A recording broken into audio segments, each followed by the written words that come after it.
मोमिल lounge में कालीन पर बैठी सामने बैठी मिनाहिल को फ्रूट्स खिला रही थी, जो बुरे बुरे मुंह बनाती फ्रूट्स खाने के साथ साथ पास बिखरे ब्लॉक से खेल रही थी। वो 3 साल की हो चुकी थी, पर उसने अपनी उम्र के बच्चों की निस्बत देर से बोलना शुरू किया था। वो बातें तो करती थी, लेकिन तोड़ फोड़ कर। मीनू बश। इससे पहले कि मोमिल एक और पीस उसके मुंह में डालती, मिनाहिल जल्दी से बोलकर अपने होठों पर अपने छोटे छोटे हाथ जमा गई। उसकी इस हरकत पर मोमिल को उस पर बेतहाशा प्यार आया, पर यह वक्त प्यार दिखाने का नहीं था। मिनाहिल खाने के मामले में बहुत चोट थी, जिसकी वजह से मोमिल को उसके साथ ज़बरदस्ती करनी पड़ती थी। क्यों बश? मेरी मीनू को जल्दी जल्दी बड़ा होना है, नहीं होना क्या? अगर मीनू फ्रूट्स नहीं खाएगी, दूध नहीं पिएगी, तो जल्दी जल्दी बड़ी कैसे होगी? हाँ ओके, अगर मीनू को बड़ा नहीं होना तो कोई बात नहीं, हम नहीं खाते फ्रूट्स। कहने के साथ ही वो हाथ पीछे करने लगी, जब मिनाहिल उसका हाथ अपने दोनों हाथों में पकड़ गई। मीनू को बड़ा होना है। जवाब मोमिल की सोच के ऐन मुताबिक ही आया था। मीनू को जल्दी जल्दी बड़ा होने का बहुत शौक था, जिसका फ़ायदा उठाते हुए मोमिल अक्सर उसे ज़्यादा खिला दिया करती थी। ईशा आफरीदी और फरीहा आफरीदी भी लाउंज में सोफे पर बैठी बातों में मगन थी, पर ईशा आफरीदी का ध्यान मोमिल और मिनाहिल की तरफ ही लगा था। जिस तरह मोमिल मिनाहिल को संभाल रही थी, कोई और नहीं संभाल सकता था। कल को मोमिल की शादी हो जाती तो मिनाहिल को कौन संभालता? बासिम किसी सूरत भी शादी के लिए रजामंद ना था। उसका कहना था कि उसे एक ही दफ़ा शादी करनी थी और वो कर चुका है। उसकी ज़िंदगी में मज़ीद किसी की गुंजाइश नहीं थी। अब ईशा आफरीदी मोमिल को अपनी बहू बनाना चाहती थी, पर एक तो मोमिल उम्र में बासिम से काफ़ी छोटी थी, और साथ ही एक बच्चे की जिम्मेदारी भी थी। उन्हें मोमिल बहुत अजीज़ थी, बिल्कुल अपनी बेटी की तरह। इसीलिए वो उस पर ऐसा जुल्म भी नहीं करना चाहती थी। उनकी सोचों में खलल फरीहा आफरीदी की आवाज़ ने डाला था। भाभी, आप सुन रही हैं? फरीहा आफरीदी के इस्तफसार करने पर वो सवालिया नज़रों से उन्हें देखने लगी। मैं कह रही थी कि मेरी दोस्त है ना, जो मिसिस रहमान, वो अपने बेटे का प्रपोजल लेकर आना चाह रही है मोमिल के लिए। अरसल तो रजामंदी दे चुके हैं। वो कह रहे हैं कि मैं एक दो दिन में इनवाइट कर लूँ उनकी फैमिली को। आप क्या कहती हैं? ईशा आफरीदी उनकी बात सुनकर मुस्कुरा दी। हाँ, तुम इनवाइट कर लो उन्हें। बहुत अच्छी फैमिली है हमारी। मोमिल बहुत खुश रहेगी। उनको बुला लो, वो एक दफ़ा मिल ले मोमिल से। और सुनो फरिया, मोमिल की रजामंदी ज़रूर लेना। इस पर कोई फैसला मत थोपना। हमने तो अपनी ज़िंदगी गुजार ली, मज़ीद और कितने साल जी लेंगे, पर हमारी औलाद की पूरी ज़िंदगी का मामला है। हमारी बेटी को इस इंसान के साथ पूरी उम्र गुजारनी है, जिसके साथ हम उसे बांध देंगे। हम अगर ज़बरदस्ती करेंगे तो हमारी बेटी हमारी इज़्ज़त की खातिर हमारा मान रख के हमारे आगे सर तो झुका देगी, पर उसका दिल मर जाएगा। माँ बाप हमेशा अपनी औलाद के लिए अच्छा ही सोचते हैं, पर माँ बाप के कुछ फैसले औलाद के लिए उम्र भर का रोग बन जाते हैं और उनकी आंखों की चमक और चेहरे की रौनक छीन लेते हैं। इसलिए जो भी फैसला करो उसकी रजामंदी से करना। उनकी बात सुनती फरीहा आफरीदी इस बात में सहलाती अंदर दाखिल होते बासिम को देखने लगी। मोमिल बेटा, आप कल शाम अच्छे से रेडी हो जाइएगा, आपको देखने के लिए कुछ लोग आ रहे हैं। उनकी बात पर जहाँ मोमिल हौनक हुई थी, वहीं बासिम आफरीदी के कदम भी साकत हुए थे। वो गर्दन मोड़कर कालीन पर बैठी मोमिल को देखने लगा, जो मिनाहिल को गोद में लिए बैठी थी, जो कि उसकी लंबी चुटी से खेल रही थी। बासिम की नज़रें उसकी चुटी से उलझ गईं। मोमिल जो कुछ और ही बोलने वाली थी, बासिम को देखकर सर हिला गई। जी बड़ी माँ, मैं रेडी हो जाऊंगी वक्त पर ही। वो हल्का सा मुस्कुरा कर बोली, तो बासिम उसके चेहरे पर सजी मुस्कुराहट देखकर लब भींच गया। झूठी। वो बुड़बुड़ाकर सर झटकता अपनी माँ और छोटी माँ को सलाम करता तेजी से अपने कमरे की तरफ बढ़ गया, जबकि उसके जाने के बाद मोमिल अपनी नम होती आंखों को छुपाती मिनाहिल के खिलौने समेटने लगी। ईशा आफरीदी ने बहुत बारीक बीनी से ये मंजर देखा था। रात जब नूरिया लिबास तब्दील करके कमरे में आई तो कमरा खाली पड़ा था। राजा कमरे में कहीं नहीं था। वो नजरें घुमाती कमरे का जायजा लेने लगी। दरमियाने साइज का कमरा, जिसकी छत और दीवारों पर सफ़ेद रंग हुआ था। बेड के बीचों बीच पड़ा बेड, जिसे देखने से अंदाज़ा हो रहा था कि नया खरीदा गया है। बेड के सामने पड़ा ड्रेसिंग टेबल और उसके साथ वाली दीवार के साथ लगी लकड़ी की अलमारी के अलावा कमरे में एक 2 सीटर सोफ़ा था। कमरे पर एक नज़र डालकर वो बेड की तरफ बढ़कर चादर ओढ़ कर लेट गई और जल्दी से आंखें बंद कर गई, ताकि राजा के कमरे से आने से पहले ही सो जाए। उसके सोने की यकीन तो हानि करता। जब वो कमरे में आया तो वो चादर सीने तक ओढ़े, एक बाजू सीने पर जबकि दूसरा सिर पर रखे ख्वाब खरगोश के मज़े लूट रही थी। भारी जोड़े की जगह इस वक्त हल्का फुल्का गुलाबी लिबास पहन रखा था, जो उसकी गुलाबी रंगत पर बहुत खिल रहा था।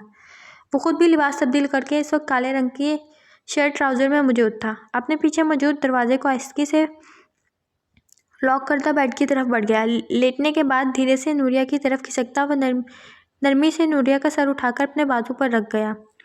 नूरिया नींद में ही थोड़ा सा कसमसा आकर दोबारा गहरी नींद में चली गई। मेरी मासूम रानी। वो उसके मासूम चेहरे को देखता, उसके माथे पर बोसा देकर उसके कान में हल्की सी सरगोशी करता खुद भी आंखें मूंद गया। सुबह राजा की आंख खुली तो उसकी नज़र सबसे पहले अपने सीने पर पड़ी नूरिया पे गई, जो सर उसके सीने पर रखे, आधी उसके ऊपर, जबकि आधी बेड पर लेटी सो रही थी। होश में उसके करीब आने से डरने वाली इस वक्त लापरवाही से उसके करीब तरीन मौजूद थी, इतने करीब कि राजा को उसकी सांसें अपनी गर्दन पर महसूस हो रही थी। उसने घड़ी पर वक्त देखा तो सुबह के 10 बज रहे थे। वो झुककर उसका गाल छूता, उसे नरमी से बिस्तर पर लिटाकर खुद अलमारी की तरफ बढ़ गया। अलमारी से आतिशी रंग का कामदार जोड़ा निकाला और अलमारी के बाहर लटकाने के बाद अपने कपड़े लेता बाथरूम में घुस गया।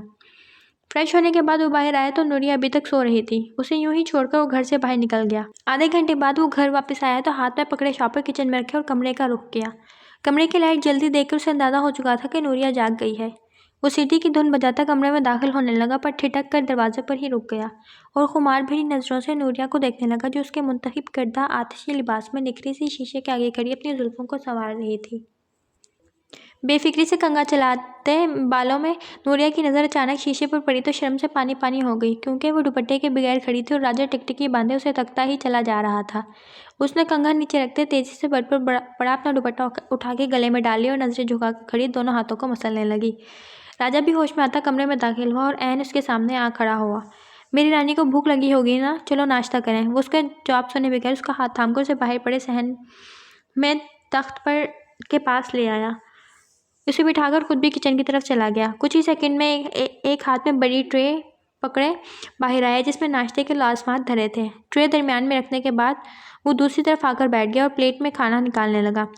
नूरिया बेचारगी से सामने पड़ी हलवा पूरी को देखने लगी। उसे इतनी आयली चीज़ें सूट नहीं करती थी, पर यह बात तो सामने बैठे अपने नए वेले शोर को कैसे समझा सकती थी, जिसकी शख्सियत इतनी डरावनी और रौबदार थी कि नूरिया को उसे देखते भी डर लगता था। राजा निवाला बनाकर उसका तरफ बढ़ा गया तो वो अल्लाह का नाम लेते झिझक के मुंह खोल गई।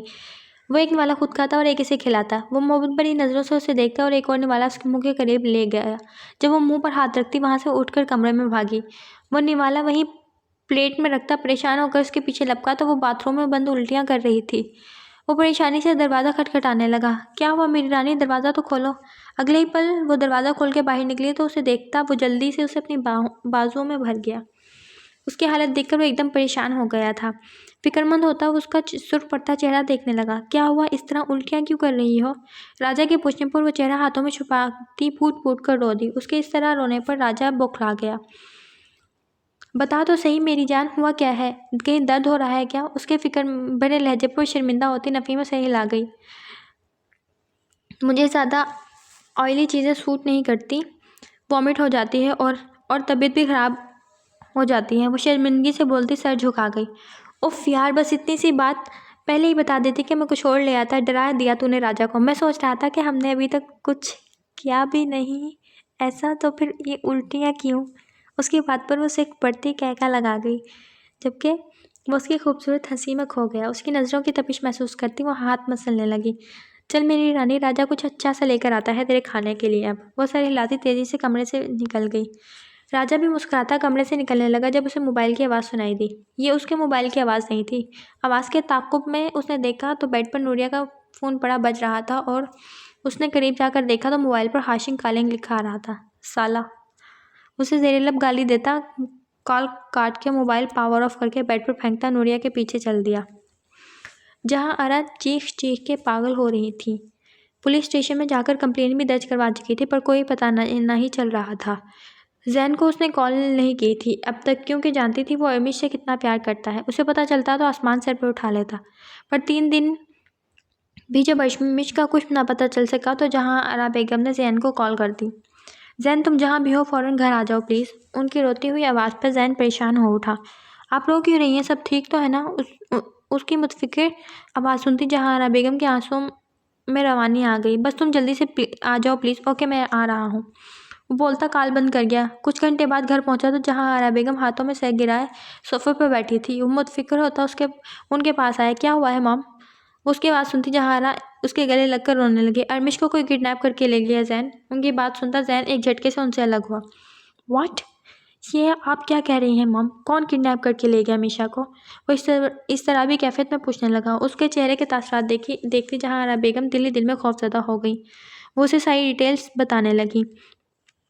माम, वो 3 दिन से लापता है और आप मुझे आज बता रही हैं मैं शहर से बाहर गया था ना, मर तो नहीं गया। बहुत गलत किया आपने माम, बहुत गलत।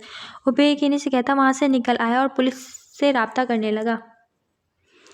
वो कोहनियाँ घुटनों पर टिकाए दोनों हाथों की मुट्ठी बनाकर उन पर थोड़ी जमाए बेंच पर बैठा था जब एकदम उसे तेज शोर की आवाज़ सुनाई दिया। वो चौंक के उठा, ग्लास डोर से अंदर देखने लगा जहाँ वो चीखती चिल्लाती बेकाबू हो रही थी। डॉक्टर और नर्सें उसे संभालने पर लगे थे पर किसी के काबू नहीं आ रही थी। वो बेचैन होता कमरे में दाखिल हुआ और बेड के करीब जा खड़ा हुआ। डॉक्टर, आप प्लीज़ बाहर जाएं, मुझे हैंडल करने दें। वो डॉक्टर को देखता बोला तो वो समझती नर्सों को साथ आने का इशारा करती बाहर जाने लगी। मिस्टर अरसम, आपकी वाइफ की मेंटल कंडीशन बहुत ख़राब हो चुकी है। इस वाक़ये ने उनके दिमाग पर बहुत गहरा असर छोड़ा है। प्लीज़ कोशिश करें कि वो ज़्यादा पैनिक ना करें, वरना वो दोबारा डेंजर जोन में जा सकती हैं। डॉक्टर जाते जाते उसे ताकीद करना ना भूली, जिस पर वो सर हिला गया। डॉक्टर अपने पीछे दरवाज़ा बंद करके जा चुकी थी। वो आहिस्ता आहिस्ता कदम उठाता उसकी तरफ बढ़ रहा था, जो खौफ से सफ़ेद पड़ती उसे नज़दीक आता देख रही थी। सख्त खौफ के ज़ेरे से आवाज़ तक निकालना भी बंद कर चुकी थी। उसकी खतरनाक हद तक सफ़ेद पड़ती रंगत देखता वो मुतफिक्र सा उसके बिल्कुल करीब आकर खड़ा हो गया। सॉफ्टी, कैसा महसूस कर रही हैं आप? वो नरमी से उसके सिर पर हाथ रख गया। प्लीज़ हमारे साथ कुछ भी मत करो, हमें बहुत तकलीफ़ होती है। प्लीज़ माफ़ कर दो, हम किसी को नहीं बताएंगे, हमें जाने दो। वो खौफ से घुटी घुटी आवाज़ में बोली। आंसू तवातर गालों से गिरते चले जा रहे थे।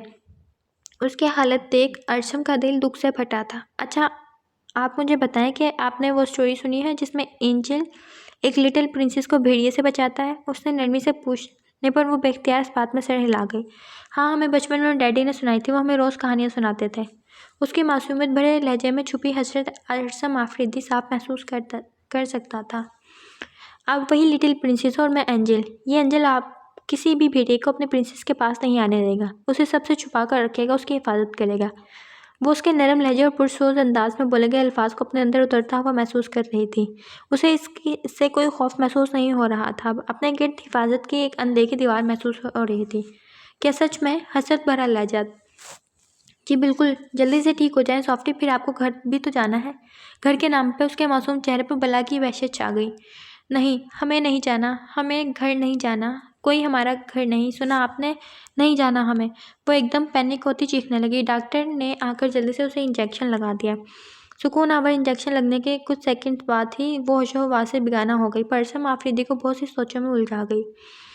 अस्पताल के मखसूस लिबास में छुपा उसका नालियों में जकड़ा छोटा सा नाजुक और कमज़ोर वजूद अरशम आफरीदी को अजियत में मुब्तला करता उसकी आंखें नम कर गया। वो झुककर अकीदत से उसके माथे पर लब रखकर पीछे होता अपनी आंखों में मौजूद नमी साफ करने लगा। वो सामने बैठे इंसान की नज़रों की तपिश से खासी बेचैन हो रही थी। उसका बस न चल रहा था कि वो वहाँ से उठकर भाग जाती। उसे देखने के लिए फैमिली आ चुकी थी, एक मर्द, एक औरत और उनके साथ उनका बेटा फ़रहान। देखने में और बोलचाल से वो लोग काफ़ी मुहज़्ज़ब लग रहे थे, पर सामने बैठे इस लड़की की नज़रों से मोमिल काफ़ी परेशान हो रही थी। उसने कब सोचा था कि किसी सितमगर को दिल में बसाए किसी और के लिए सच संवर के बैठना पड़ेगा। हाँ, बासिम आफरीदी इतने सालों बाद भी आज मोमिल आफरीदी के दिल में पूरी शान से विराजमान था। 4 सालों के हिज्र ने मोमिल आफरीदी के दिल में बासिम आफरीदी का खाका और भी मजबूत कर दिया था। वो चाहकर भी सितमगर की मोहब्बत से पहलू न छड़ा पा रही थी। बासिम अभी ऑफिस से वापस आया था। ड्राइंग रूम से आती आवाज़ों पर उसके कदम खुद ब खुद ही उसकी तरफ बढ़ गए। वो अंदर दाखिल होते ही उसके माथे पर शिकनों का जाल बिछ चुका था। बड़े सब अपनी बातों में मसरूफ़ थे। सिंगल सोफे पर बैठे नौजवान लड़की को देखते उसका पारा एकदम हाई हुआ था। वो बेशर्मी से सामने बैठी मोहम्मल को नहारने में मसरूफ़ था, जो उसकी नज़रों से कंफ्यूज होती कंधे पर फिसलता दुपट्टा बार बार सही कर रही थी। उसके लिबास को देखकर बासिम का गुस्सा सवा नेज़े पर पहुंच चुका था। इससे पहले कि वो आगे बढ़ता, मिनाहिल की आवाज़ उसके बढ़ते कदम रोक गई। पापा। मोमिल उसे तैयार करके सुला चुकी थी। उठने पर जब उसे आसपास कोई ना दिखा तो कमरे से बाहर आ गई। उसकी आवाज़ पर बासिम ने झुककर उसे अपनी बाहों में भर लिया। पापा की जान। वो उसके दोनों गाल चूम गया। बासिम बेटा आओ, इनसे मिलो, ये हमारी मोमिल को देखना आए हैं। फरीहा आफरीदी की पुकार पर वो अंदर आता सबसे सलाम लेके एक सोफे पर बैठ गया। मिनाहिल उसकी गोद में ही थी। जी, वो तो मुझे नज़र आ रहा है और बहुत गौर से देखा जा रहा है। उसकी सर्द आवाज़ सुनते फ़रहान ने हलक तर्क करते नज़रें चुराई और बेवजह ही कमरे में नज़रें दौड़ाने लगा। मामा, मीनू को मामा पास जाना। मिनाहिल मोमिल की तरफ हाथ बढ़ाकर रोनी आवाज़ में बोली तो सबके सामने इसके मुंह से ये अल्फाज सुनते मोमिल का रंग उड़ गया। आने वाले तीनों लोग सवालिया नज़रों से देखने लगे। वो दरअसल ये हमारा बड़ा बेटा बासिम और ये उसकी बेटी है मिनाहिल। इसकी माँ का इंतकाल उसकी पैदाइश पर हो गया, इसलिए इसे मोमिल ही संभालती है। मोमिल के साथ काफ़ी अटैच है, इसलिए मोमिल को कभी कभी ऐसे पुकार लेती है। ईशा अफरीदी की तफसील पर वो सर हिला गए। बासिम मिनाहिल को लिए वहाँ से उठ गया। मीनू की मामा वाली रट जारी हो चुकी थी। सोकर उठने के बाद उसे मोमिल ही चाहिए होती थी। बासिम बगैर उसकी एक पुकार पर भी कान धरे उसे लिए अपने कमरे में चला गया। उसके मुसलसल रोने की आवाज़ पर बेचैन होकर मोमिल वहाँ से उठ पड़ी। वो मिनाहिल रो रही है बहुत, मैं देख कर आती हूँ। बगैर किसी का जवाब सुनती वो तेज़ी से वहाँ से निकल आई।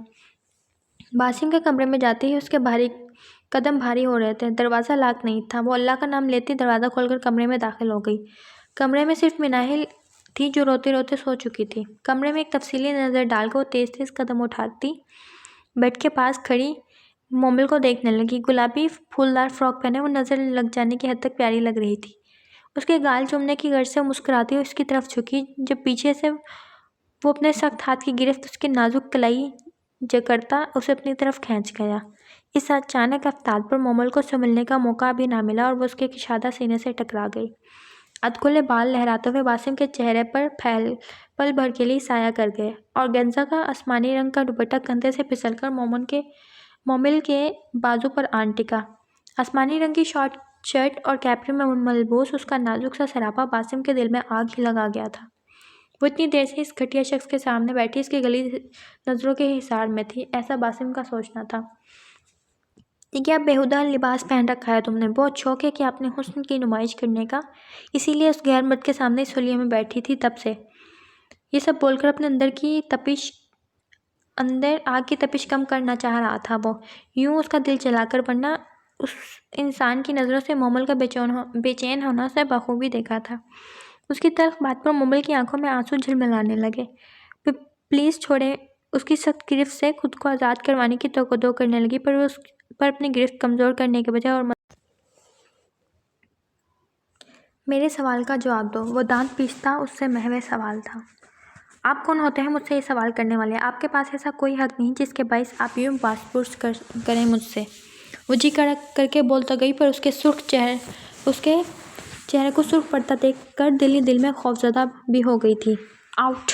वो एकदम उसे अपनी गिरफ्त से आज़ाद करता चीखा। सुर्ख पड़ता चेहरा गुस्से और ज़ब्त की इंतहा को ज़ाहिर कर रहा था। उसकी तेज़ आवाज़ सुनकर जहाँ वो कांपने लगी, वहीं बेड पर सोई मोमिल उठकर ऊंची आवाज़ में रोने लगी। वो अपने खौफ को भूलती वो तेज़ी से मिनाहिल की तरफ लपकी और उसे उठाकर अपने कंधे से लगा गई। वो कच्ची नींद से जागी थी, इसीलिए सिसकती जल्द ही उसके कंधे में मुँह छुपाकर सो गई।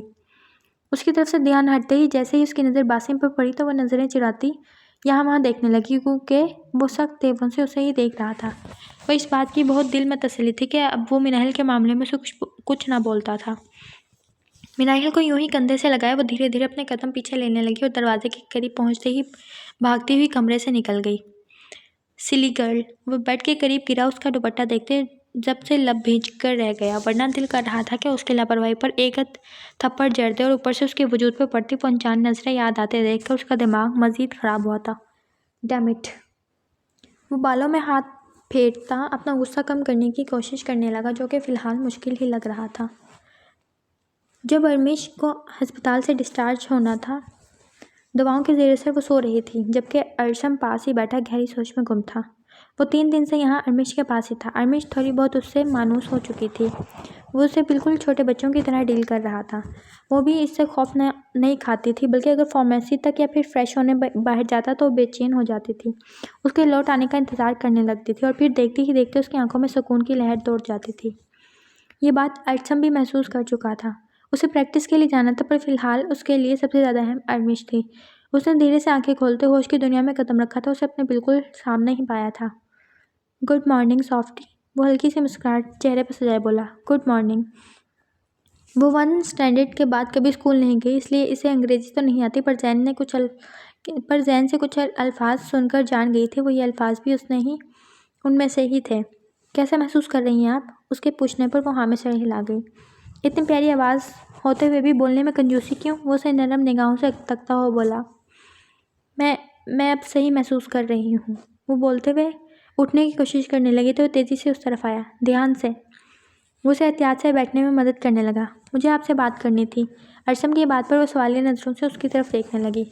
आज आपको डिस्चार्ज किया जा रहा है। माना कि आपकी कंडीशन इतनी स्टेबल नहीं, पर डॉक्टर्स का कहना है कि आपकी केयर घर में ज़्यादा अच्छे तरीके से हो सकती है। बस वीकली चेकअप हुआ करेगा आपका, और दवाइयाँ भी अभी रेगुलर खानी पड़ेंगी आपको, ठीक है ना? मुलजी नज़रों से उसे देखने लगी। उसकी सारी बात के दौरान बोले गए अंग्रेज़ी अल्फाज उसके दिमाग के ऊपर से गुजर गए थे। आप मुझे अपने घर का एड्रेस बता दें प्लीज़, ताकि मैं आपके घर वालों से रब्ता करके आपको उन तक पहुंचा सकूं। उसकी बात सुनते अनमेश की आंखों में वहशत उतर आई। नहीं, हमें नहीं जाना, हमें नहीं जाना घर, कभी नहीं जाना। हम यही रह लेंगे, प्लीज़ हमें नहीं जाना घर, प्लीज़ हमें कहीं छुपा दें, हमें नहीं जाना। वो वहशत से बोलती आंसू बहाती जा रही थी। उसके चेहरे पर रकम वहशत और खौफ देखकर अरशम आफरीदी बहुत सी सोचों में गुम हो चुका था। वो बहुत फिर से पैनिक करने लगी थी। ऐसी क्या वजह हो सकती थी जो अपने घर के नाम से इस कदर खौफज़दा थी? पहले पहल अरशम के दिल में ख्याल आया कि शायद वो इस बात से खौफज़दा थी कि इस हादसे के बाद उसके घर वाले कबूल नहीं करेंगे, पर दूसरे ही लम्हे अपनी सोच की नफ़ी कर गया था। वो बहुत छोटी थी अभी और बहुत मासूम। वो कहाँ इन बारीकियों को जानती थी, पर अगर ऐसी बात नहीं थी तो वो ऐसे क्यों बिहेव कर रही थी? अस्पताल बिलावजह तो नहीं रह सकते, ये सिर्फ मरीजों के लिए है। आप घर नहीं जाना चाह रही तो फिर कहाँ जाना है आपको? सवाल वाज़िह था। मुझे आपके साथ रहना है, जवाब बर्जिस्ता था। मेरे साथ? उसके लहजे के साथ आंखों में भी हैरत दर आई। जी हमें आपके साथ रहना है और किसी के पास भी नहीं जाना। चेहरे के साथ लहजा भी मासूमियत भरा था। पर आप तो यूँ मेरे साथ नहीं रह सकती। लहजा काफ़ी धीमा था। पर क्यों नहीं? खूबसूरत चेहरे पर मायूसी के साए लहरा गए। क्योंकि हमारा ऐसा कोई रिश्ता नहीं है ना। अंदाज समझाने वाला था। साथ रहने के लिए रिश्ता होना ज़रूरी है क्या? सवाल में उम्मीद थी। हाँ, बहुत ज़रूरी है, इसके बगैर तो ऐसा मुमकिन नहीं। उसकी बात पर उस मासूम चेहरे की आंखों में नमी उभर आई। पर आप चाहें तो रिश्ता बन सकता है। मासूम चेहरे पर बेयकीनी सी खुशी आई थी इस बात पर। क्या सच में? वो बच्चों की सी मासूमियत से उम्मीद भरा सवाल पूछा गया। बिल्कुल सच, वो हल्की सी मुस्कान होठों पर सजाए जवाब दिया। तो फिर हम बना लेते हैं ना रिश्ता? उसकी बात पर अरशम आफरीदी का दिल बहुत ज़ोर से धड़का था। साथ रहने के लिए तो हमें हस्बैंड वाइफ वाला रिश्ता बनाना पड़ेगा। क्या आपको कोई एतराज़ नहीं? उसके सवाल पर वो झट से इनकार में से हिला गई। आप बहुत अच्छे हैं और हमें आपके साथ रहना है, घर नहीं जाना, हमेशा आपके पास रहना है। उसकी बात पर वो फैसला करता अपनी जगह से एकदम उठा। आप रेस्ट करें, मैं थोड़ी देर में आता हूँ, फिर हमें हमारे घर भी तो जाना है ना। उसके सर पर हाथ रखकर जेब से मोबाइल निकालकर बासिम का नंबर मिलाकर कमरे से निकल गया। फिर ठीक 1 घंटे बाद अस्पताल के इस कमरे में सर पर लाल दुपट्टा ओढ़े तकियों के सहारे बैठी अरमिश हुसैन से अरशम आफरीदी बन चुकी थी। ये सारी कार्रवाई बहुत खुफिया तरीके से की गई थी। निकाह के बाद करीम आफरीदी और अरसल आफरीदी अरमिश के सर पर हाथ रखकर गवाहों के साथ कमरे से निकल गए थे। अब इस कमरे में सिर्फ अरमिश और अरशम और बासिम बचे थे। अरमिश खौफजदा सी अरशम का बाजू थामे सख्ती से बैठी थी। गैर मर्दों को देखते ही उसके अंदर मौजूद वजूद खौफ फिर से बाहर निकल आया था। अरशम थोड़ी देर पहले ही कॉल करके बासिम को सारी सच्चाई और लाहेमल बता चुका था। बासिम ने बाप और चचा से किस तरह बात की, किस तरह मनाया, यह अरशम नहीं जानता था, पर ठीक आधे घंटे बाद कुछ गवाहों और निकाह के ज़रूरी सामान के साथ अस्पताल में मौजूद था। अगर वो इतने खुश ना थे तो नाखुश भी ना थे। बासिम आकर बैठ के करीब खड़ा हुआ तो वो अरशम का बाजू और भी सख्ती से दबोचे आंखें मीच गई। अरमिश बेटा, किसी से भी डरने की ज़रूरत नहीं है आपको। आज से मैं अरशम का नहीं बल्कि आपका भी बड़ा भाई हूँ। अगर ये ज़रा सा भी डांटे मेरे बेटे को तो फ़ौरन आप मेरे पास आएंगे, फिर देखिएगा कैसे कान खींचता हूँ मैं इसके। वो नरमी से अरमिश के सर पर हाथ रखता बहुत नरम लहजे में उससे बात कर रहा था। उसके यूँ नरम लहजे और शफीक अंदाज पर अरमिश का खौफ कुछ साइल हुआ था। हम घर कब जाएंगे अंजल? वो बासिम को जवाब दिए बगैर अरशम की तरफ देखती हुई पूछने लगी तो अरशम खुजल होकर शर्मिंदगी से दाढ़ी खुजाकर रह गया।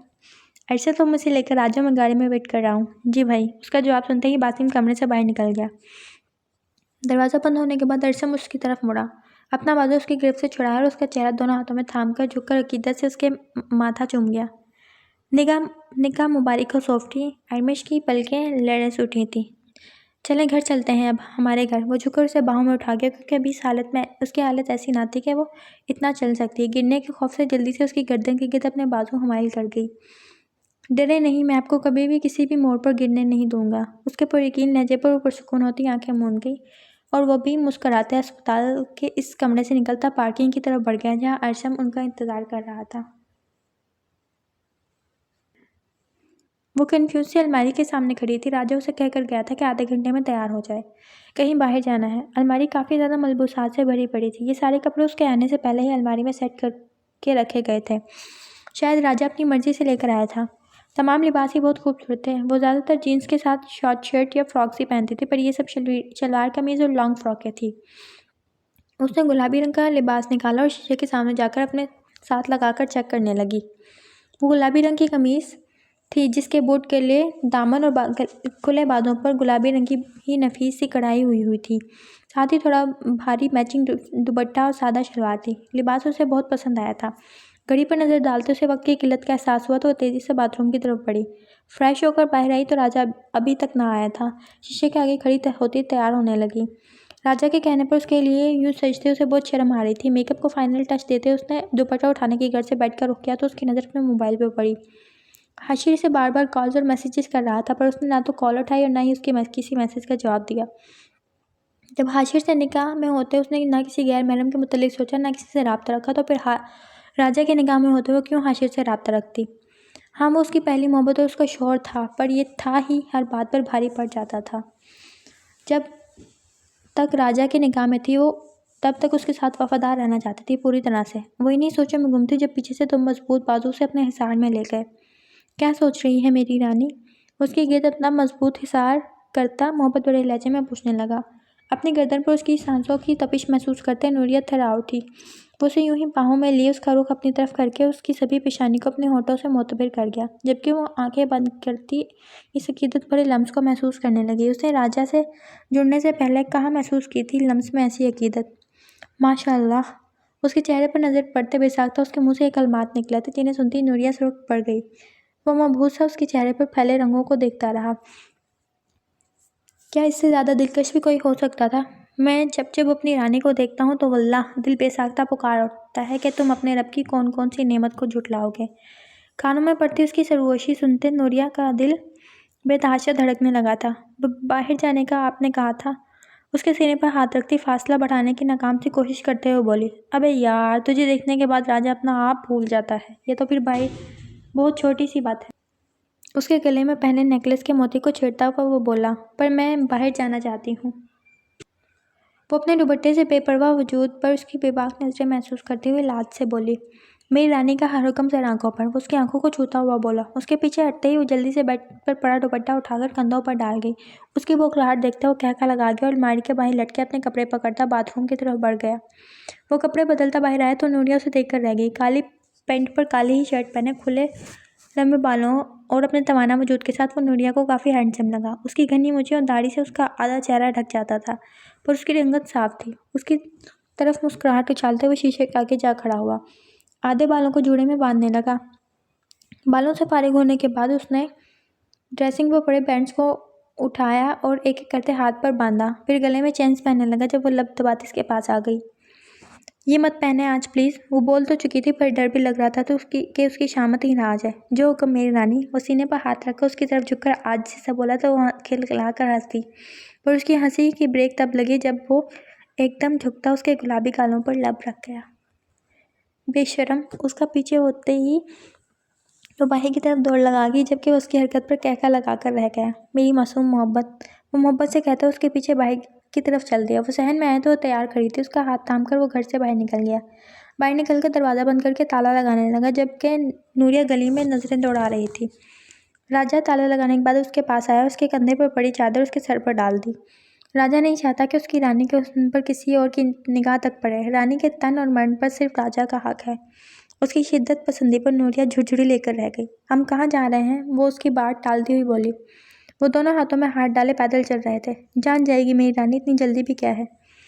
उसकी बात पर वो सर हिलाती अपने सर पर फिसलने वाली चादर सही करने लगी। गली से निकलकर वो रोड पर आ गई जब अचानक एक लड़का सामने आया। इससे पहले वो नूरिया से टकराता राजा उसे तेजी से अपने साथ लगा गया। अबे साले, अंधा है क्या? दिखता नहीं है क्या बे तेरे को? वो एकदम उस लड़के पर गरजने लगा, जबकि वो लड़का राजा को देखते घिघ आ गया। माफ़ कर दो भाई, मैं अपने ध्यान में जा रहा था, आपको और भाभी जी को नहीं देख पाया। माफ़ कर दो राजा भाई। नूरिया हैरत से उस लड़के को राजा से खौफ खाता देख रही थी। तेरी तो मैं। इससे पहले वो उस लड़के को मारने के लिए उसकी तरफ लपकता, नूरिया जल्दी से राजा का बाजू अपने हाथों में थाम गई। छोड़ दें प्लीज़। वो उसकी आंखों और लहजे में इल्तिजा देखकर राजा को खुद पे गुस्सा आया था। पहली फुर्सत में खिसक ले यहाँ से। उसके कहने की देर थी कि राजा कि वो लड़का गधे के सर से सींग की तरह वहाँ से गायब हो, जबकि नूरिया तो बस उसकी फुर्ती ही देखती रह गई। अपने हाथ पर सख्त ग्रिप महसूस करती वो सर उठाकर राजा की तरफ देखने लगी। चले? उसके प्यार से पूछने पर नूरिया भी हल्की सी मुस्कुराहट चेहरे पर सजाती सर हिला गई। वो दोनों सामने खड़ी टैक्सी में बैठकर एक हसीन दिन मनाने निकल पड़े। राजा उसे लिए एक ढाबे पर आया था, जबकि नूरिया हैरत से इर्द गिर्द का माहौल देख रही थी। उसके लिए बिल्कुल नया था। वहाँ कुर्सियाँ और मेज़ की जगह तख्त पड़े थे जिन पर गाँव तकिए रखे थे। राजा उसे लिए एक तख्त की तरफ बैठ गया। क्यों वो जूते उतारता ऊपर होकर बैठा था, उसकी देखा देखी वो भी अपना जूता उतार कर बैठ गई। उस पर नज़र पड़ते ही एक आदमी तेजी से उसकी तरफ आया। सलाम राजा भाई, कैसे हैं आप? क्या खाना पसंद करेंगे आज? उसके सवालों से नूरिया को अंदाजा हुआ कि राजा पहले भी यहाँ आता रहा होगा। उसने ये भी नोट किया कि उस आदमी ने एक दफ़ा भी नूरिया पर नज़र नहीं डाली। वो राजा की तरफ देखने में मगन थी, जो अब ऑर्डर बता रहा था उस आदमी को। चंद मिनटों बाद ही दो लड़के आए और उनके आगे दस्तरखान बिछाने लगे। जब खाना चुना गया तो वो लड़के वापस चले गए, जबकि राजा नूरिया की तरफ मुतवज्जा हुआ। राजा ने एक प्लेट में फ्राइड फिश सजाकर उसके आगे रखी और ख़ुद भी उसकी तरफ खिसक गया। खाना शुरू करो मेरी रानी। वो रोटी के निवाले में मछली का टुकड़ा रखकर पास प्याली में पड़ी चटनी में निवाला डुबोकर उसके मुंह में डाल गया। नूरिया अब तक उलझती हुई नज़रों से अपने हाथ से मछली तोड़ते उसे देख रही थी, क्योंकि उसने हमेशा की छुरी कांटे से ही मछली खाई थी, वो भी केचप के साथ। पर हैर तंगी इस तौर पर उसे इस तरह खाना बहुत अच्छा लगा था। ये मछली बहुत जायकेदार थी। उसने खुद से एतराफ़ किया था, उसे आज तक मछली खाने का इतना मज़ा नहीं आया जितना इस वक्त आ रहा था। वो एक निवाला उसे खिलाता और एक खुद खाता। वो भी मज़े से उसके हाथ से खाती जा रही थी। उसके लिए एक एहसास वो बिल्कुल नया और खूबसूरत था। हाशिर ने आज तक उसे अपने हाथ से एक निवाला भी ना खिलाया था। राजा का यूँ तवज्जो और मोहब्बत से खाना खिलाना नूरिया को बहुत लुभा रहा था। बस, उसके बोलने पर राजा सर हिला गया। हाँ ठीक है, अभी मीठा भी तो खाना है। उसकी बात पर नूरिया उसे देख कर रह गई। क्या उसे नहीं पता था कि वो मीठा नहीं खाती थी? उसे मीठा नहीं पसंद था। फिर उसे याद आया वो कैसे जानता था। वो दोनों तो अब मिले थे। वो मुस्कुराती नज़रों से उसे देखने लगी, जो मिट्टी की प्याली में खीर डाल रहा था। मुँह खोलो शाबाश, करो जल्दी। वो बिल्कुल बच्चों की तरह उसे पिचकार रहा था। पर मुझे नहीं पसंद। वो नाक चढ़ाने लगी। देखना बहुत मज़े की लगेगी। मुँह तो खोलो मेरी जान। वो चम्मच उसके मुंह की तरफ बढ़ा गया। सिर्फ आपकी वजह से खा रही हूँ। वो मुंह खोल गई, पर जताना ज़रूरी समझा। हाँ मैं जानता हूँ मेरी जान मेरी हर बात मानती है। उसकी बात पर वो खुशी से सर हिला गई। फिर वो उसे यूं ही पिचकारता सारी खिल खिला गया। खाने के बाद उसे लिए सिनेमा की तरफ बढ़ गया। क्या हम मूवी देखेंगे? उसकी बात पर मुस्कुरा कर उसकी तरफ देखता बस बात पर सर हिला गया। टिकटें लेने के बाद दोनों ने वहाँ से निकल कर पॉपकॉर्न लिया और अपनी सीटों की तरफ बढ़ गए। मूवी शुरू हुए 15 मिनट गुजर चुके थे, पर दोनों को मज़ा नहीं आ रहा था। अगली सीट पर बैठे लोगों पर नज़र पड़ते ही नूरिया की आंखें चमक उठी। उसे राजा के हाथ में दबा अपना हाथ छुड़ाया और लगी अपना काम करने। राजा आंखों में हैरानी लिए उससे देख रहा था, जो अगली सीट पर बैठी औरत के लंबे पीछे लटकते बालों को एक सीट छोड़कर बैठे अंकल के मफलर के साथ बांध रही थी। राजा ने उसे मना करना चाहा, पर वो उंगली होठों पर रखती उसे खामोश रहने का इशारा करने लगी। उसके इशारे पर राजा फर्माबरदारी से खुद भी होठों पर उंगली जमाकर अच्छे बच्चों की तरह बैठ गया। अपनी कार्रवाई मुकम्मल करने के बाद उसका हाथ पकड़ती वहाँ से निकल आई।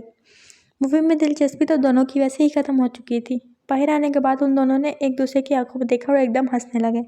राजा की हंसी तो कुछ सेकंड बाद ख़त्म हो चुकी थी, पर नूरिया बेतरह हंसती चली जा रही थी, जबकि राजा मबहूत होता उसके खिलखिलाते चेहरे की तरफ देख रहा था, जिसकी आंखों में हंसने के बाईस आंसू आ चुके थे। वो एकदम झुकता उसकी पेशानी को अपने लम्ब से महका गया। उसकी हरकत से नूरिया की हंसी को ब्रेक लगी थी। वो बालों को बिला वजह कान के पीछे उड़सती कन्फ्यूज से यहाँ वहाँ देखने लगे। राजा फिर से उसका नाजुक हाथ अपने फुलादी हाथ में मजबूती से थाम गया। चलो वॉक करते हैं इस हसीन मौसम को अंग्रेजी में क्या कहते हैं वो? हाँ इंजॉय करते हैं। उसे लेता कदम बढ़ा गया, जबकि उसकी बात पर वो फिर से हंसती। वो दोनों अब मुस्कुराते हाथों में पकड़े रंगीन शरबती गोले खाते खाते आगे बढ़ते जा रहे थे। नूरिया ने अपनी ज़िंदगी में इतना एंजॉय कभी नहीं किया था आज से पहले। उसे ये सफ़र बहुत हसीन मालूम हो रहा था। वो जान गई थी कि सफ़र कहाँ हसीन होता है। सफ़र को हसीन तो आपका हमरा ही बनाता है। वो ये भी जान गई थी कि औरत दौलत या शोहरत नहीं मांगती, औरत मोहब्बत में ही नहीं मांगती, औरत वक्त और इज़्ज़त मांगती है, जो नूरिया को हाशिर से नहीं राजा से मिल रही थी। वो जानती थी कि राजा के साथ उसका वक्त बहुत कलील गुजरने वाला है, पर वो ये भी जानती थी वो ये वक्त यादगार रहने वाला है उसके लिए हमेशा। जिस वक्त परिंदे अपने आशियानों को लौट रहे थे, इसी वक्त वो दोनों भी एक हसीन दिन एक दूसरे की संगत में गुजारने के बाद वापस घर को लौटे थे। बासिम के हमरा वो दोनों आफरीदी विला पहुँचे। बासिम ने गाड़ी का पिछला दरवाज़ा खोला तो अरसम अरमिश को बाहों में उठाए बाहर निकला। जितना उसका चेहरा पुरसुकून था, इतना ही अरमिश का खौफज़दा था। वो अपने माँ बाप और भाई के अलावा बस घर के मुलाजमों के साथ ही रही थी बचपन से। कुछ अपने साथ हुए हादसे, खौफ और कुछ नए लोगों का सामना करने का खौफ उसके चेहरे पर साफ जाहिर था। वो उसे यूं ही उठाए धीरे धीरे कदम उठाता लाउंज में दाखिल हुआ तो वहीं सब बड़े आचमान थे। ईशा आफरीदी और फरीहा आफरीदी दोनों अपनी जगह से उठकर उसकी तरफ बढ़ी तो अर्मिश खौफजदा होती अरसम की गर्दन में अपना मुंह छुपा गई। सबके सामने इस हरकत पर अरसम बेबसी से बासिम की तरफ देखने लगा जो उसकी हालत पर बहुत मुश्किल से अपनी मुस्कुराहट छुपा रहा था। अरसम बेटा इन्हें सोफे पर बिठाओ। ईशा आफरीदी के कहने पर वो इसीलिए सोफे की तरफ बढ़ गया। उसे एहतियात से बिठाकर पीछे होने लगा तो वो तेजी से उसका बाजू अपनी कमजोर हाथों में जकड़ गई। वो उसके आंसू से तर चेहरे को देखते उसके साथ ही बैठ गया। वो दूसरा हाथ उसके चेहरे पर ले जाकर उसके आंसू साफ करने लगा। ईशा आफरीदी उसके साथ जबकि फरीहा आफरीदी सामने पड़े सोफे पर बैठ गई। इस प्यारी सी गुड़िया का नाम क्या है? वो उसके चेहरे को प्यार से थपथपाती पूछने लगी। अरसम के इशारे पर डरते डरते उनकी तरफ देखने लगी। अरमिश जवाब देकर फिर से अरसम की तरफ मुड़ मोड़ गई। अरे हमारी गुड़िया का नाम तो बहुत प्यारा है ना फरीहा? वो उसकी तरफ प्यार से देखती फरीहा अफरीदी से राय लेने लगी। जी भाभी, अरमिश गुड़िया तो बहुत प्यारी है। उनकी मुस्कुराती आवाज़ पर अरमिश ने उनकी तरफ देखा तो मुस्कुराकर उसकी तरफ देख रही थी जबकि वो जल्दी से नजरें फेर गई। बेटा मैं अरसम की मामा हूँ और अब से आपकी भी मामा हूँ। ये फरीहा आफरीदी हैं आपकी छोटी अम्मी। अपने बाबा और छोटे बाबा से तो मिल चुकी हैं ना आप, और ये बासिम भाई से भी। उनकी नरम आवाज़ पर वो सड़ी लागी। अरे हमारी बहन से हमारा तारुफ तो किसी ने करवाया ही नहीं। So bad. अनजान आवाज़ की सिमत में अरमिश ने देखा तो एक खूबसूरत सी लड़की एक छोटी बच्ची को उठाए खड़ी थी। मोमिल मिनाहिल को गोद मिली उसकी तरफ बढ़ी और झुक के उसके गले लगी। अरमिश स्वीटी, मेरा नाम मोमिल है। वैसे तो मैं अरसम भाई की छोटी बहन हूँ, पर तुम तो छोटी सी गुड़िया हो इसलिए मैं तुम्हारी बड़ी बहन हूँ। और यह है आफरीदी विला की छोटी सी जान मिनाहिल। वो मुस्कुराती अपना तारुफ करवाकर मिनाहिल को उसके सामने कर गई जो अपना गोल मटोल आंखें पूरी खोले घर में होने वाले नए इजाफे को देख रही थी। मम्मा शी डॉल, मम्मा ये गुड़िया है? मिनाहिल की मासूमियत से पूछे गए सवाल पर सब हंस दिए। जी मेरी जान, ये डॉल है। वो उसका गाल चूम गई। किसकी? उसकी आंखों में इश्तियाक के साथ उलझन थी। अरसम चाचू की। उसने उसकी शरारत से कहने पर अरसम उसे घूर कर रह गया। अरसम के पहलू में बैठी अरमिश बेयकीनी से आफरीदी विला के मकीनों के मीठे लहजे और नरम रवैये देख रही थी। अरसम बेटा अरमिश को रूम में ले जाओ, थक गई होगी बैठ बैठ कर। ईशा आफरीदी के कहने पर अरसम सर हिलाता कुछ झिझक के उसे फिर से बाहों में भर गया और उसे अपने कमरे की तरफ बढ़ गया। मीनू जान चलो हम भी अपने रूम में चलते हैं। पास खड़े बासिम को बुरी तरह नज़रअंदाज करते उसके पास से गुजर कर अपने कमरे की तरफ बढ़ गई। उसके जाने के बाद गुस्से से वो मुठ्ठियाँ भींचता अपने कमरे में आ गया। कमरे में आने के बाद भी गुस्से से यहाँ वहाँ चक्कर काट रहा था। वो समझती क्या है खुद को? इसे क्या लगता है कि मुझे उसके नज़रअंदाज करने से कोई फ़र्क पड़ता है? नहीं, बिल्कुल भी नहीं। वो शीशे में नज़र आते अपने उसको देखता ये भूल गया था कि उसका ये हाल उसके नज़रअंदाज करने की वजह से ही है। मेरी बेटी, हाँ मेरी बेटी पर कैसे हक जताती हैं, अभी बताता हूँ। वो तैशमा उसके कमरे की तरफ बढ़ा। वो गुस्से में ये भी भूल चुका था कि किसी के कमरे में जाने से पहले दरवाज़ा नॉक किया जाता है। वो दरवाजे का हैंडल पकड़कर एकदम दरवाज़ा खोल गया पर सामने नजर आते मंजर पर उसकी नज़रें ठहर सी गई थी। अरसम उसे लिए कमरे में दाखिल हुआ और नरमी से उसे बेड पर लिटाया। उसे बेड पर लिटाने के बाद वो दरवाजे की तरफ गया और आस्ते से दरवाज़ा बंद किया। वो वापस बेड की तरफ आया तो आंखें मूंद चुकी थी। वो उसके बिल्कुल करीब बैठकर हौले हौले उसका सिर दबाने लगा। वो मोहब्बत भरी नज़रों से उसका मासूम चेहरा देख रहा था। उसकी आंखों के कोने से निकलती नमी देखकर तड़प गया। मेरी जान क्या हुआ है? कहीं दर्द हो रहा है क्या? उसकी मुतफिक्र आवाज़ पर वो आंखें धीरे से वार कर गई। बताएं सॉफ्टी, कहीं दर्द हो रहा है क्या मेरी जान को? वो उसके गालों पर फैली नमी को अपने हाथों से साफ करता उसकी अजियत भरी आंखों में देखता पूछने लगा। आपकी वो शर्मसार होती धीरे से सर हिला गई। कहाँ दर्द हो रहा है मुझे बताएं आप। उसका चेहरा अपने हाथों में भर गया। पीछे कमर पर। वो अटक अटक कर बोलती वो उसकी बात सुनकर उसे कंधों से थाम कर बिठा गया। उस वक्त वो अस्पताल के मखसूस लिबास में सफ़ेद खुली सी शर्ट और पजामे में उसका नाजुक कमज़ोर सा वजूद छुप गया था। अरसम उसके पीछे आ बैठा और उसकी शर्ट पकड़कर धीरे से ऊपर उठाई। वो झिझक रहा था पर उसकी कमर पर नज़र पड़ते ही वो तड़प उठा था। उसकी रूह लरस गई थी। कमर के वस्त से लेकर नीचे तक सिगरेट से दागे जाने के निशान थे। यूँ लग रहा था जैसे जलता हुआ सिगरेट बहुत बुरी तरह मसला गया हो। जख्मों के ऊपर जिल्द भी छिली हुई थी। सुर्ख होती नम आंखें बंद की वो खुद पर जब्त करने लगा। उस नाजुक वजूद की तकलीफ महसूस करते उसका कलेजा मसला जा रहा था। उसने दोनों हाथ चेहरे पर फेर कर अपने तासरात पर काबू पाया और वहाँ से उठकर माले की तरफ बढ़ गया। वापस आया तो उसके हाथ में मरहम की डब्बी थी। बगैर एक लफ्ज़ भी बोले उसने अरमिश को पेट के बल लिटाया, उसकी शर्ट खिसकाकर जख्मों पर मरहम रखने लगा। उसके हाथ जख्म पर लगते ही वो सिसक उठी। रिलैक्स मेरी जान, सब ठीक है, हो गया बस। वो उसे पिचकारता नरमी से उसके जख्मों की मसीहाई करने लगा। मरहम लग चुकी थी तो साइड टेबल पर रखता हुआ हाथ धोने बाथरूम की तरफ बढ़ गया। वो वापिस आया तो निढाल सी करवट के बल लेटी हुई थी और वो उसके मुकाबिल बैठ गया। अभी वो बैठा ही था कि कमरे का दरवाज़ा नॉक होने लगा। यस, उसकी इजाज़त पर दरवाज़ा खुला और ईशा आफरीदी हाथों में ट्रे थामे अंदर दाखिल हुई। अरे मामा, आप आए ना प्लीज़। वो जल्दी से अपनी जगह से उठता उन्हें जगह दे गया। बैठो बेटा, मैं तो अपनी बेटी के लिए सूप लाई थी, तुम्हारे लिए खाना भी लाई हूँ, खा लो कमरे में ही। उसे बताती ट्रे बेड पर रख के अरमिश उठने की कोशिश करने लगी तो अरशम ने जल्दी से आगे बढ़ के उसे सहारा देकर बिठाया। ईशा आफरीदी बहुत गौर से अरमिश के चेहरे पर पहली परेशानी देख रही थी। शायद वो अब तक उनसे खौफजदा थी। अरशम, तुम खाना खाओ, मैं अपनी बेटी को खुद सूप पिलाती हूँ। वो अरमिश के गाल पर हाथ रखते प्यार से बोली तो अरशम जी अच्छा कहकर खाना शुरू कर गया। ईशा आफरीदी अरमिश के करीब बैठकर सूप के प्याले से चम्मच भरती उसके मुंह के पास ले गई। अरमिश फौरन अरशम की तरफ सवालिया नज़रों से देखने लगी। अरशम की तरफ से मस्बत इशारा मिलने पर वो आहिस्ता से मुंह खोल गई। जब तक वो सूप खत्म करती अरशम भी खाना खा चुका था। ईशा आफरीदी ने अरमिश का माथा चूमा और अरशम को उसका ख्याल रखने की ताकीद करते कमरे से चली गई। सुने, वो झिझकती हुई उससे मुखातिब हुई। जी सुनाए, वो मुस्कुरा कर गोया हुआ। ये आंटी प्यार क्यों कर रही थी? लहजा के साथ आंखों में भी मासूमियत भरी थी। क्योंकि ये आंटी नहीं, मामा है, अरमिश और अरशम की मामा, और मामा तो प्यार ही करती है ना। वो उसका हाथ थाम कर नरमी से उसे हिलाने लगा। क्या सच में मामा प्यार करती हैं? उसकी आंखों में मौजूद हसरत अरशम को बहुत चुभी। जी मेरी जान, सच में। अभी देखा ना, मामा प्यार कर रही थी, और अरमिश तो है ही बहुत प्यारी, इसलिए अरमिश से सब प्यार करते हैं। उसकी बात सुनते अरमिश की आंखों में अब उदासी छा गई। सब तो नहीं करते। अब की बार उसकी आवाज़ इतनी कम थी कि अपने कानों तक भी ना पहुंच सकी। चले मेरी जान, कुछ देर सो जाएं, अब आप रेस्ट करें। उसे एहतियात से लिटाकर उस पर कंबल उड़ा गया। उसके पास ही बैठकर हौले हौले उसका सर थपथपाने लगा। जब उसको सोने का यकीन हो गया तो उठकर टेरेस की तरफ बढ़ गया ताकि ज़रूरी कॉल्स कर सके। जहाँ आरा गमो गुस्से से पागल हो रही थी। इतने दिन गुजर चुके थे मगर अरमिश का कहीं पता नहीं चल पा रहा था। जैन भी मारा मारा फिर रहा था, पुलिस भी ढूंढ रही थी। अभी तो जहाँ आरा का शोर इस सबसे लायम था क्योंकि वो मुल्क से बाहर था। न जाने जब उसे इल्म होता तो क्या क़यामत आती। जैन, कुछ पता चला? लाउंज में दाखिल होते ही जैन की तरफ लपकी वो। नहीं मामा। वो थका हारा आया और आते साथ ही सोफे पर गिरकर आंखें बंद कर गया। न जाने ज़मीन निकल गई या आसमान। वो उसे ढूंढ ढूंढ कर थक चुका था, पर वो न जाने कहाँ छुपी थी कि मिल ही ना रही थी। अब क्या होगा जैन? कैसे ढूंढेंगे हम उसे? अब इतने दिन गुजर चुके हैं, अब तुम्हारे डैडी भी आने वाले हैं। वो सर हाथों में गिराकर बैठ गई। मैं इसे ढूंढ लूँगा, हाँ इसे ढूंढ लूँगा मैं ज़रूर। वो आंखें मसलता कोट कंधे पर डालकर अपने कमरे की तरफ बढ़ गया।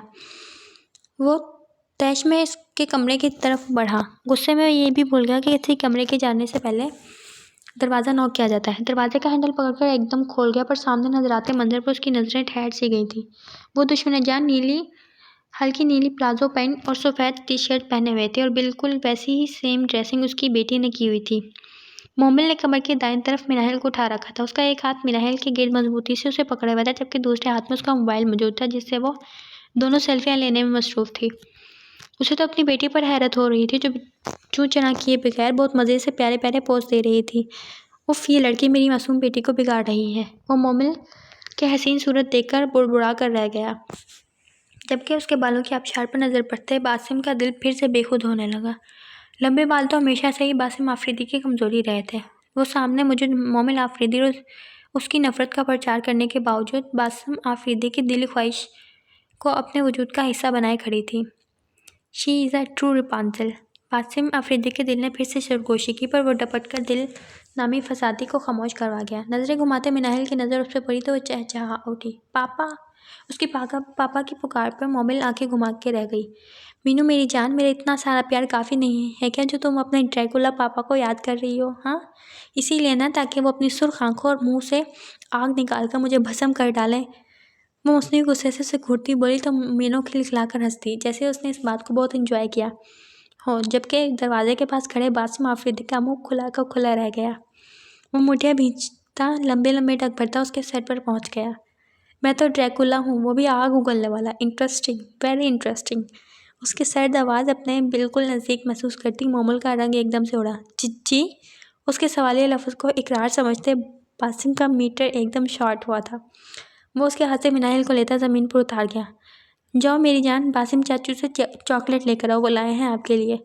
चॉकलेट मिलने की खुशी में सब कुछ भूलती खुशी से बाहर की तरफ भागी।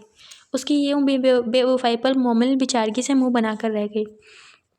बासिम का ध्यान कमरे से बाहर निकलती मिनाइल पर पाते हुए तेजी से बाथरूम की तरफ बढ़ने लगी, पर इससे पहले और इससे भी ज़्यादा तेजी से बासिम आफरीदी उसे अपनी तरफ खींच गया। उसके एकदम से झटका देने पर वो उसके सीने पर हाथ जमाए बमुश्किल खुद को उसके कुशादा सीने से टकराने से रोका। दिल की धड़कन रफ्तार पकड़ चुकी थी, धड़कनों ने उद्यम ही मिटा दिया था। अब बताओ, क्या कह रही थी तुम मुझे? वो सख्त नज़रों से उसके चेहरे पर गाड़े पूछने लगा। कुछ भी तो नहीं। हाँ हाँ, याद आया, मैं आपकी तारीफ़ कर रही थी। वो गड़बड़ा कर बोलती आखिर में होठों को ज़बरदस्ती मुस्कुराहट में ढाल गई। हाँ, झूठ बोलना तो तुम्हारा महबूब मशगला है, क्यों? सही कह रहा हूँ ना मैं? उसके तन से भरपूर बात पर वो तड़प ही तो उठी थी। जानती थी उसकी मोहब्बत के इकरार को झूठा कह रहा है। बासिम जानता था कि अभी वो जवाब देगी कि नहीं। उसने बासिम से कभी झूठ नहीं बोला था। जी, सही पहचाना आपने, बिल्कुल। नादान थी ना, तो कुछ भी बोल देती थी जज्बात में आकर। पचकाना जज्बात, दिल के दर्द को छुपाती, होठों पर मुस्कुराहट सजाए वो उस कदर कारी वार से बिलबिला उठा। इससे पहले वो कोई जवाब देता, दरवाजे पर होने वाली दस्तक ने दोनों का ध्यान अपनी तरफ खींच समेटा। मोमिल, बीबी नीचे फरहान साहब आ चुके हैं। छोटी बीबी कह रही हैं कि उनके साथ लंच पर जाने के लिए अगर आप तैयार हैं तो नीचे आ जाएं, वो इंतज़ार कर रहे हैं। फरिया आफरीदी का पैगाम देखकर वो वहाँ से चली गई, जबकि मोमिल एकदम कुछ सोचते अपना बाजू उसकी गिरफ्त से छुड़ा गई। सॉरी, आपसे मज़ीद बात नहीं कर सकती क्योंकि मुझे अपने हस्बैंड टू बी के साथ लंच पर जाना है। दिल जलाने वाली मुस्कान समेत गोया हुई। शीशे की तरफ मतवजा हुई तो दिल गया ज़मीन पर और उसमें समा जाए। वो तब से इस हुलिया में बासिम के सामने खड़ी थी, शर्म से ज़मीन में गिरती हुई भागती हुई बाथरूम में बंद हुई, जबकि उसकी आखिरी बात पर उसका खून खौल उठा था। गुस्से से भुनाता वो कमरे से निकल गया। अब उसका रुख ड्राइंग रूम की तरफ था। वो फरहान से मिलता उसके सामने सोफे पर टांग जमा कर बैठा। उसे फरहान नामी बला से अच्छी वाइब्स नहीं आ रही थी। पता नहीं इसके घर वाले इस कदर मॉडर्न क्यों हो गए थे कि अकेली जवान लड़की को एक अनजान मर्द के साथ भेज रहे थे। बेशक दोनों का रिश्ता तय हो चुका था, पर फरहान को वो इतनी अच्छी तरह ना जानते थे कि इसके कहने पर अपनी बेटी को चुपचाप उसके साथ भेजते। उसे रह रहकर अपने घर वालों पर गुस्सा आ रहा था। उसके पास ऐसा कोई हक महफूज ना था जो उसको रोक पाता। अस्सलाम वालेकुम। मोमिल की आवाज़ पर वो चौंक कर अपनी सोचों से बाहर आता उसकी जानिब देखने लगा। कच्चे पीले रंग के लॉन्ग शर्ट और कैपरी पर हमडंग दुपट्टा, एक कंधे पर रखे लंबे बालों का जोड़े में कैद किए हल्के से मेकअप में हसीन तरीन लग रही थी। उसे देखते ही फरहान ट्रांस में अपनी जगह से उठकर टिकटिकी बांधकर उसे देख रहा था। वो उसके खूबसूरत रापे से नजरें नहीं हटा पा रहा था, जिसे देखते ही बासिम बेचैन होने लगा। वालेकुम सलाम, कैसी हैं आप? उसके पूछने पर मुस्कुराती हुई सर हिला गई। चलें? उसके पूछने वो फिर से सर हिलाती बाहर की तरफ बढ़ गई तो वो भी बासिम से हाथ मिलाता उसके पीछे चल दिया। बासिम अपना माथा मसलता वहीं सोफे पर बैठ गया। उसे वहाँ बैठे घंटा हो चुका था। दिल की हालत अजीब हो रही थी। उसे ये अच्छा नहीं लग रहा था। उसे सामने से मिनाहिल आती दिखाई दी तो उसकी आंखें चमक उठी। वो जल्दी से मिनाहिल को अपनी गोद में उठा गया। पापा, मेरी मामा तहाँ, फुरहान सी आवाज़ में बोली तो उसके मुंह से मोमिल के लिए मामा लफ्ज़ सुनकर न जाने क्यों वो दिल के ऊपर दिल धड़का ज़रूर था। बेटा, वो तो मेरी जान को अकेला छोड़कर एक गंदे अंकल के साथ चली गई। उससे तोक़ा के ऐन मुताबिक वो ज़ोर शोर से रोना शुरू हो चुकी थी। बगैर उसे चुप करवाए उसने जेब से मोबाइल निकालकर जल्दी से मोमिल के नंबर पर कॉल मिलाई। पहले ही बेल पर कॉल उठा ली गई थी। कहाँ हो तुम और कब तक वापस आओगी? इसीलिए मैं अपनी बेटी को तुम्हारे नज़दीक नहीं आने देता था, क्योंकि तुम्हारे दिल में तो सिर्फ मोहब्बत कुछ अर्से के लिए जागती है और फिर सब कुछ भूल जाती हो। पर तुमने मेरी एक ना सुनी और मेरी बेटी को अपने करीब कर लिया। अब उसे अपना आदी बनाकर खुद सैर सपाटों पर निकल गई हो। वो मोबाइल कान से लगाता शुरू हो चुका था, जबकि उसकी बातें सुनती मोमिल धक से रह गई। वो बासिम को चिढ़ाने के लिए फरहान के साथ घर से निकल तो आई, पर अब सख्त पछता रही थी। बासिम को क्या फ़र्क पड़ता था उससे, इस सब से? वो अपनी बेवकूफ़ी पर जी भर के ताव आ रहा था उसे। ज़्यादा मलाल तो इस बात का था मिनाहिल को अकेला छोड़ आई थी घर पर। रास्ते में उसके और फरहान के दरमियान कोई बात ना हुई थी, पर उसकी गहरी नज़रें खुद पर पाते वो झुंझला सी गई। अजीब सा इनकी बंदा था। रेस्टोरेंट पहुंचकर वो पहले से रिजर्व एक टेबल पर आमने सामने बैठ गए। मोमिल का सामने बैठे बंदे में कोई इंटरेस्ट नहीं था, पर सामने बैठे बंदे का सारा इंटरेस्ट सिर्फ मोमिल में ही था। अभी बात पक्की ना हुई थी, बल्कि दोनों घर वालों का कहना था कि बच्चे एक दूसरे को मिलकर जान लें, बात तभी आगे बढ़ाई जाएगी। इसीलिए वो दोनों आज एक साथ यहाँ मौजूद थे। लंच ऑर्डर करने के बाद फरहान उसे उसकी पसंद नापसंद के मुतालिक छोटे छोटे सवाल पूछने लगा, जिनका वो बेजारी से जवाब दे रही थी। जैसे ही टेबल पर पड़ा उसका मोबाइल बजा, वो नाम देखे बगैर जल्दी से मोबाइल कान से लगा गए। फिर मुकाबिल की आवाज़ और बातें सुनकर वो धक से रह गई। रही सही कसर पीछे से आती मिनाइल की रोती आवाज़ ने पूरी कर दी। वो बगैर कोई जवाब दिए तेज़ी से अपना बैग उठाती वहाँ से उठी और बाहर निकलती चली गई, जबकि फरहान उसे आवाज़ें देता रह गया। वो भी जल्दी से पैसे टेबल पर रखता उसके पीछे लपका, पर उसके पहुँचने से पहले वो रिक्शा में बैठी वहाँ से चली गई, जबकि इसकी हरकत पर वो लब भींच कर रह गया। वो घर पहुंची तो मिनाहिल लाउंज में वासिम के पास मुंह बसोड़ कर बैठी थी। उसे देखती वो तेजी से उसके तरफ भागी। मोमिल ने उसे अपनी बाहों में बिछे उसके फूले गालों पर जोरदार किस्म के बोसे दिए, जिस पर मिनाहिल हंसती हुई इसके गर्दन में मुंह छुपा गई। उसने सामने बैठे बासिम को इग्नोर किया और मिनाहिल को उठाए अपने कमरे की तरफ बढ़ गई। बासिम सोफे पर पुरसुकून अंदाज में बैठा उन दोनों की तरफ देख रहा था, जहाँ मिनाहिल मुंह बसोड़ते हुए मोमिल से शिकायत कर रही थी, जिसके जवाब में उसे गुदगुदा कर खिलखिलाने पर मजबूर कर रही थी। धीरे धीरे वो दोनों उसकी नज़रों से ओझल हो गई। रात नूरिया काफ़ी थक चुकी थी, इसलिए घर आते ही सो गई। अब उसकी आंख खुली तो अकेले ही बिस्तर पर लेटी हुई थी। उसने सामने दीवार पर टंगी घड़ी में वक्त देखा तो 9 बज चुके थे। बालों को जूड़े में लपेट कर बेड से उतरी और पास पड़े स्लीपर्स पहनकर बाथरूम की तरफ बढ़ गई। उसने एक नज़र अपने बंद मोबाइल पर डाली और कमरे से बाहर निकल गई। लॉन्च में आते ही उसे किचन से खटर पटर की आवाज़ें आने लगी तो मुतज्जिस सोती किचन की तरफ बढ़ गई। सामने नजर आते मंजर को देखकर उसकी आंखें फैल गई, जहाँ राजा खड़ा नाश्ता बना रहा था। काली शर्ट के बाजू फोल्ड किए घटनों से फटी हुई काली ही पैंट पहने और बालों को पोनी बनाए बहुत तेजी से हाथ में मौजूद बाउल में मौजूद अंडा फेंट रहा था। अंडा अच्छी तरह फेंट कर उसने चूल्हे पर मौजूद फ्राई पैन में डाला और दूसरे चूल्हे पर मौजूद सॉस पैन उतार कर उसमें पकती चाय शेल्फ पर बड़ी बड़े कपों में ढूंढने लगा। अंडा जब सही तरह पक चुका तो उसने शीशे की प्लेट उठाई और चिमटे से अंडा उतारकर नफासत से प्लेट में रखा। सारा काम खत्म करने के बाद उसने नूरिया को उठाने के घर से बाहर की तरफ रुक किया तो उसे दरवाजे में इससे धाप आया। उसे देखते ही राजा के संजीदा चेहरे पर 100 वॉल्ट का बल्ब जल उठा था।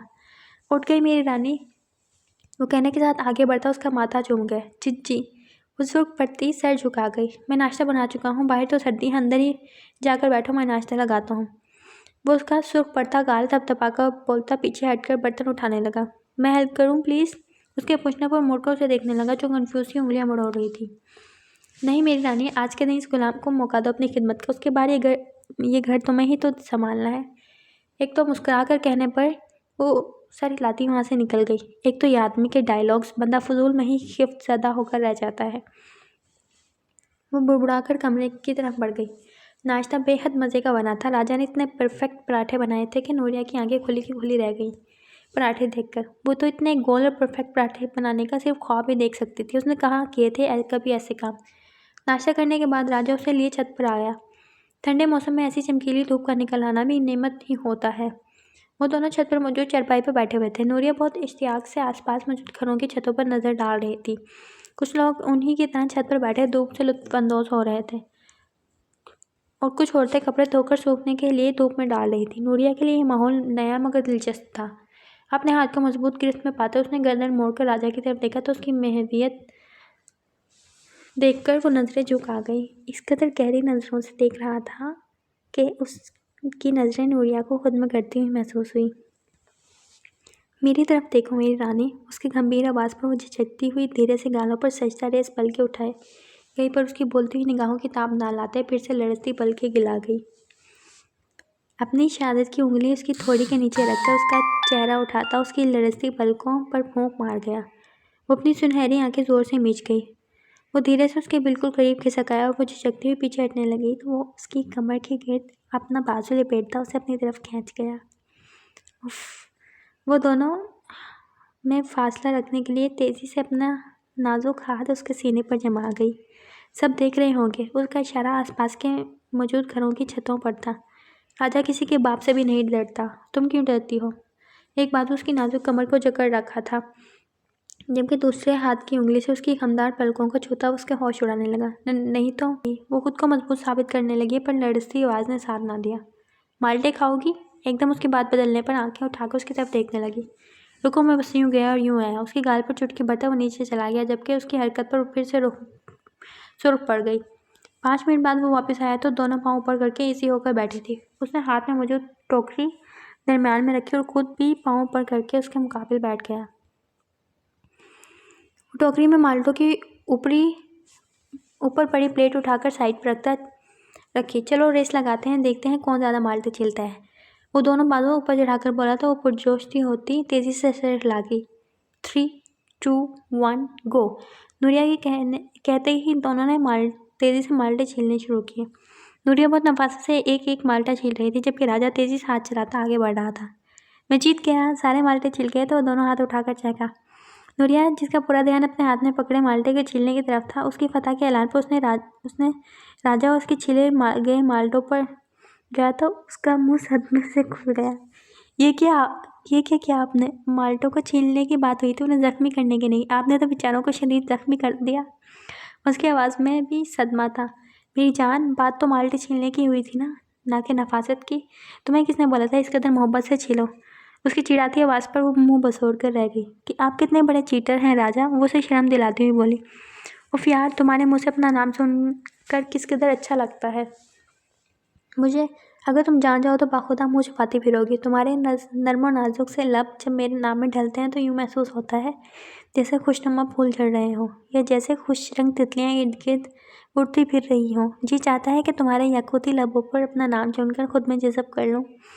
उसके गंभीरता लिए खूबसूरत आवाज़ में बोले जाने वाले अल्फाज नूरिया की जान लबों पर ले आए थे। वो लाल गुलाबी होती चेहरा हाथों में छुपा गई।